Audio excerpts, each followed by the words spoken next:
ನಮಸ್ಕಾರ ವೀಕ್ಷಕರೇ, city news ಕನ್ನಡಗೆ ಸ್ವಾಗತ. ಉತ್ತರ ಕರ್ನಾಟಕ ಆಟೋ ರಿಕ್ಷಾ ಚಾಲಕರ ಸಂಘದಿಂದ ಹಾಗೂ ಹುಬ್ಬಳ್ಳಿ ಆಟೋ ರಿಕ್ಷಾ ಮಾಲಕರು ಹಳೆ ಹುಬ್ಬಳ್ಳಿ ರಾಜೀವ್ ಗಾಂಧಿ ಆಟೋ ರಿಕ್ಷಾ ನಿಲ್ದಾಣದ ವತಿಯಿಂದ ಮೊಹರಂ ಹಬ್ಬದ ನಿಮಿತ್ತ ತಂಪು ಪಾನೀಯನ್ನು ವಿತರಿಸಲಾಯಿತು. ಈ ಸಂದರ್ಭದಲ್ಲಿ ಉತ್ತರ ಕರ್ನಾಟಕ ಆಟೋ ರಿಕ್ಷಾ ಚಾಲಕರ ಸಂಘದ ರಾಜ್ಯಾಧ್ಯಕ್ಷರಾದ ಶೇಖರಯ್ಯ ಮಠಪತಿ ಪಾಲ್ಗೊಂಡಿದ್ದರು.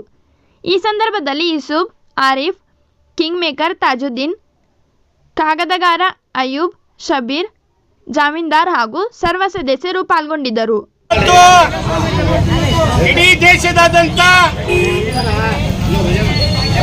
ಮೊಹರಂ ಹಬ್ಬವನ್ನ ಆಚರಣೆ ಮಾಡ್ತಾ ಇದ್ದೀವಿ. ಅಮರ್ ಅಕ್ಬರ್ ಅಂತೋನಿ ತರ ಇಲ್ಲಿ ಮೊಹರಂ ಅಂದ್ರೆ ಒಂದೇ ಜಾತಿಗೆ ಸೀಮಿತವಲ್ಲ. ಇದು ಹಿಂದೂ ಮುಸ್ಲಿಂ ವೈಯಕ್ತಿಕ ಒಂದು ಹಬ್ಬ ಆಗಿರ್ತದೆ. ಶರಬತ್ ವಿತರಣೆ ಮಾಡುವಂತ ಕಾರ್ಯಕ್ರಮ ಏನಂದ್ರೆ, ಒಬ್ಬರು ಪೈಗಂಬರ್ ಅವರ ಮಕ್ಕಳು ಹಸನ್ ಹುಸೇನ್ ಅವರು ಒಂದು ಜಂಗದಲ್ಲಿ ಹೋಗಿರ್ತಾರೆ. ಆ ಜಂಗದಲ್ಲಿ ಹುತಾತ್ಮರಾಗ್ತಾರೆ.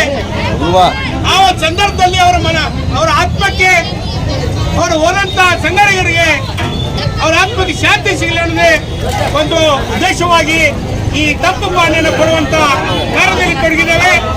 ಇದು ಮುಂದುವರುವಂತಹದ್ರಲ್ಲಿ ನಮ್ಮ ಮಲ್ಲಿಕಾರ್ಜುನಲ್ಲಿ ರಾಜೀವ್ ಗಾಂಧಿ ಆಟೋ ರಿಕ್ಷಾ ನಿಲ್ದಾಣದಲ್ಲಿ ಇನ್ನು ಹೆಚ್ಚಿನ ರೀತಿಯಲ್ಲಿ ಕೆಲಸ ಕಾರ್ಯ ಆಗ್ಬೇಕಂತ ಎಲ್ಲರಿಗೂ